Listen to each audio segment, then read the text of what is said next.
विश्व हिंदू परिषद याची स्थापना कशी झाली? गुरुजी म्हणजे आपण माधव सदाशिव गोडविलकर. वारंवार पूर्ण भारत देशाचं परिक्रमा करत असताना हिंदूंच्या अस्तित्वाचे जे जागरण आहे ते कसं होईल, हिंदूंमध्ये संभ्रम आहे की हिंदू एकत्र येतील, पण बरोबर. तोपर्यंत गेलेल्या त्या मॅक्युलर शिक्षण पद्धत आणि भारताने सतत आपल्या मानसिकता, गुलामगिरीची मानसिकतेतनं बाहेर यावा.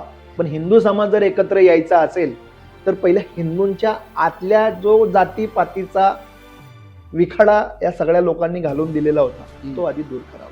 बरोबर. त्यासाठी 1964 रोजी सांदपणी आश्रम जो आहे मुंबईला, तिथे हिंदू समाजातली समानता एकत्र यावी आणि एका दिशेने तो प्रवाह जावा म्हणून विश्व हिंदू परिषदेची स्थापना करा.